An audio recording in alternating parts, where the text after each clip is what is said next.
আবহাওয়া পরিস্থিতি জানাতে পঞ্চগড় থেকে সরাসরি যুক্ত হচ্ছেন সহকর্মী আবু সালে মোহাম্মদ রায়হান।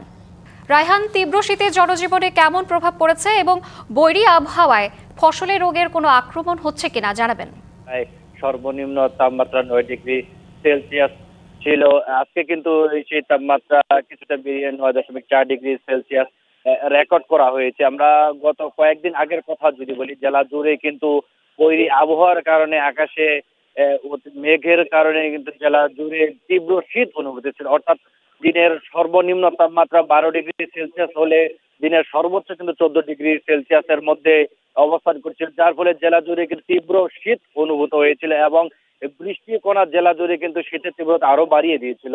সেই ভোগান্তি থেকে কিন্তু গত দু একদিন ধরে আমরা দেখছি যে জেলায় মৃদু শৈত্যপ্রবাহর মাঝেও রোদের দেখা মিলছে। জেলায় কিন্তু মানুষজনের যে শীতের তীব্রতায় যে কষ্ট এবং ভোগান্তি, সেটা কিন্তু তো কোনো অংশেই কমেনি। আমরা গত কয়েকদিন ধরে দেখছিলাম যে জেলা জুড়ে কিন্তু শীতের যে তীব্রতা, এতে নিম্ন আয়ের মানুষ, শ্রমজীবী মানুষ যারা সকালবেলায় কাজের সন্ধানে বের হয়ে যান, তাদের কিন্তু ভোগান্তির কোনো শেষ নেই। তারা অনেক ভোগান্তির মধ্যে পড়ছেন। অনেকেই কিন্তু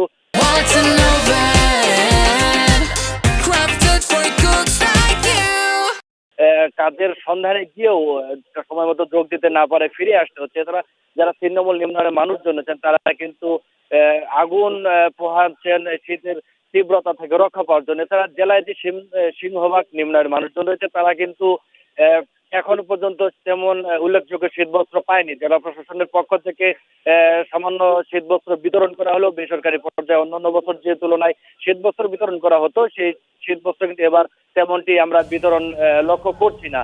এছাড়া আমাদের বিভিন্ন ফসলের কথা যদি বলি, এই শীত এলে কিন্তু গম, ভুট্টা সহ নানা ধরনের শীতকালীন ফসলের আবাদ হয়। তবে এই শীতে কিন্তু আলুর লেট ব্রাইট সহ বিভিন্ন ধরনের রোগের লক্ষণ করা যাচ্ছে। এছাড়া রায়হান, আপনাকে ধন্যবাদ।